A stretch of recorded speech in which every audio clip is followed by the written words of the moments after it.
How have you guys seen your respective characters evolve? I mean, I know, Laura, for you, this is kind of a closed-ended question, but we definitely saw your character change a lot over the first 2 seasons, so I guess we could start with you. Well, we had a very fortunate situation where we had our seasons written before we started them, with both the first and second season, and so there was a very clear intent from our original idea to start with a character who was falling apart and have her hopefully slowly evolve over the first season and end that season with a wish, and then fulfill it with the second season, which in fact she does. So, so there was a real intentional trajectory to her her growth, but that we wanted the growth to be incremental as life actually is. And even though she does enormous things, she's still probably a bit of a mess. I definitely have seen my character change a lot over the course of the 2 seasons, which I think is actually, it's a combination of you know, the storylines and how the characters interact and develop, and also the writers sort of responding to us and writing particularly for us and our strengths. I didn't really know myself to be a physical comedian. The first or second episode last year, they started throwing a lot of sort of Jerry Lewis-esque physical comedy bits at me, and I was like, I'm not sure if I can do this. And then I threw myself into it and sort of learned and developed a love for physical comedy, actually. Kat, I feel like more physical comedy is applicable to you. You're our only person on this panel that does multicam, which a lot of people say that's a lot more challenging in terms of comedy because you need to be hitting your lines, you need to be really engaged with the audience. So how has that helped you grow as an actress? It's the most terrifying thing in the entire world. And at the beginning, season 1, for sure, I think my character was maybe a little tainted by my fear. And I was sort of, you know, the character was more like Zoe said, it was a character, and they had something in mind, and I was doing that. And second season, I'm more comfortable in front of an audience because it's a lot of people on show night. There's every time we cut, there's like loud house music to like keep the audience pumped. So now I'm more comfortable, and I think I feel more comfortable in the character and a little more free in the restrictions of the way we shoot. What are you pulling from your own personal experience as a young woman in terms of suburgatory? Not really that much. I really like to dance, but I'm not like a really great formal dancer. I look pretty goofy when I dance, and I think the writer likes that about me, and she likes to write that into the script a lot. I guess I there was times as a teenager where I was the new girl, and having to be like having to not be shy and get to know everyone around you and like make a new home wherever you are. And I did that a lot as a kid. But I think Tessa's pretty different than me. She was a really confident teenager. I was pretty not confident as a teenager, and it feels like she really knows who she is at such a young age, and that's really nice to be able to do that over, because I felt like it was pretty normal for a 16-year-old girl to feel awkward after everything she says, or not really know how to dress or talk to people. Tessa doesn't really know how to dress, but you got to talk to wardrobe about that. Yeah, no, I mean I like it about her because she's her own person, but I think she's a little different than I am. Personally, I think it's better not to pull from personal experience because you just start running out of things to pull from. You start being like, well, after many years, you start running out. So I always think it's better. I mean, personally, I work better from, imaginary circumstances. I thought in my show, people tend to think, that the character, because I play the character and the character's named Mindy, that it must be based a lot on my life. But actually, each of the characters. You're not a doctor? I'm not a doctor. but okay. But I think that each of the characters on the show, the leads, are like just a different facet of my personality.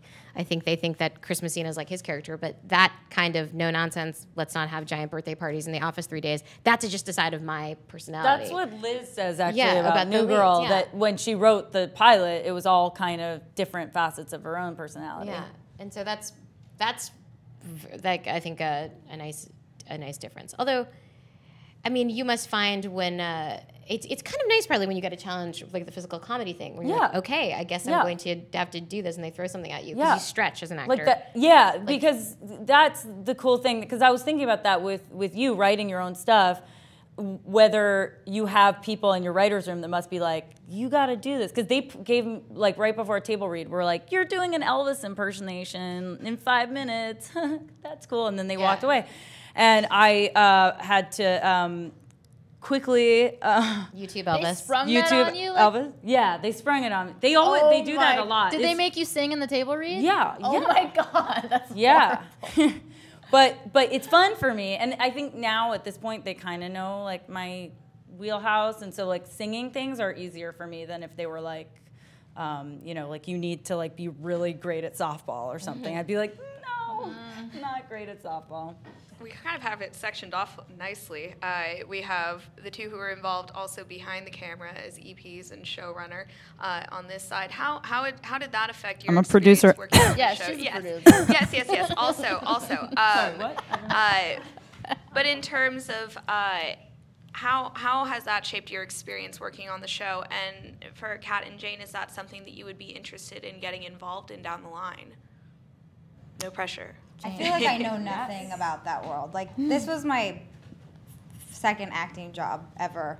I'm still, like, learning how to be an actor. I mean, maybe everyone feels like that forever. But I couldn't even begin to think that far down the line. I don't even know what it means, really, to be a producer of your show. Maybe you guys can tell me about it. Yeah, it is. I mean, I'd be interested purely just for learning something new, and if I could assist. I think it just varies from person to person as far as like what your role. My role as producer is just basically like can't.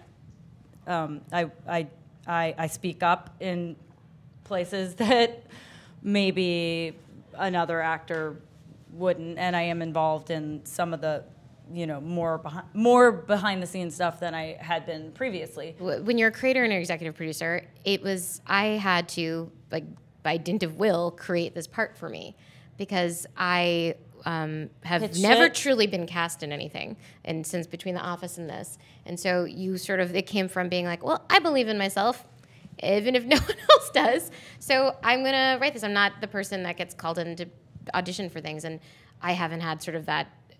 It's its own unique hell and challenge to audition for things, and but I also wasn't really afforded the opportunity, so I said, this is going to be the way that I have to do it. So I didn't choose it. And that said, in the show, it's fun. I mean, it's fun to be in the writer's room, Zoe, and it's fun to come up with ideas and things. I mean, but it's challenging. I will say that it helps the show be, I think, a little bit more feminist when there is a woman who is a feminist running it. It just makes things a little bit easier. And it helps me because I get to choose to do things that I want to do. Zoe, please. No, I have a question. No, that's what I'm For saying. you. Yeah, please. I'm taking questions now. I want to know if you feel vindictive towards actors if you like write them bad parts. If I feel vindictive towards only Ike Barinholtz, if he pisses me off. No, like if he pisses you off, do you like write something super embarrassing? That he has to do embarrassing stuff even if I'm like in love with him that day. But actually, I found, without naming names, that there is a writer personality that doesn't like actors, and it sucks. And I've seen it through my career where they think it's really easy.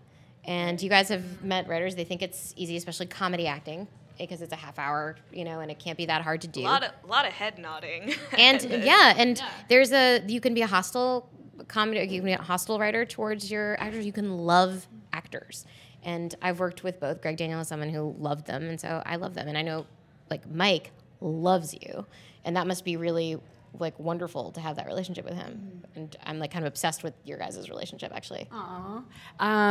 It is wonderful, and you know, my experience in speaking to the last question too about what you take from your own life or what interests you, and I think it speaks to all of us.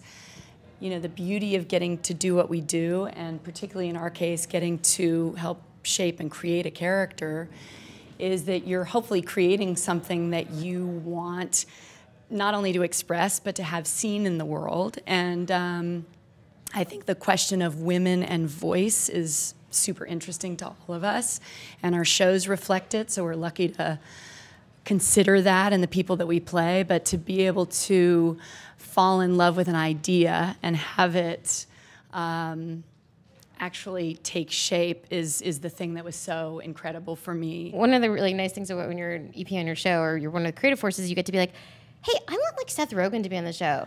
Oh, I have to only run it by myself.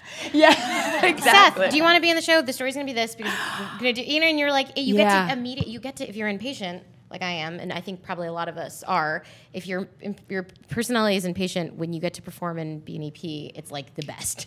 Because you just get to affect change like that. Laura. Yes. How do you prepare when you have the entire season's worth of material in front of you? That must be a really daunting task. I mean, She gets her whole season before wow. she starts. Yeah, we know going in what's going to happen, and it's incredible because my experience really is doing a movie 2 years in a row. And I know where I have to end up and where I start, so it allows, you know, just an amazing gift. It's the complete opposite of what you walk through every day. If, say, you got to see like episode 6 and you start to feel like, after knowing what we shot the last 5 episodes, and you feel like your character should be going in a different direction, do you find that you can shift things, or that it's really difficult to? I'm only laughing because I remember only once kind of having a little bit of a thing, and as the producer calling my actress and being like, Mom, in episode 3, I'm like, okay, wait a minute. I'm the executive producer, and I'm calling my real mother to be like, Mom, that one scene, we like totally screwed it. That was not what we were supposed to do. She's like, Laura, I think it was fine. But like, not only was I producing it and talking to my actor, but she was my mom. So she talked me off the cliff, and we decided ultimately that it was okay. But season 1, we did reshoot a few things that we felt like should have been clearer in the character early on in the episodes. My final question is spinning off what you were saying, Zoe. I was at a panel and Kevin Spacey was saying that, you know, we're in the age of tent poles right now.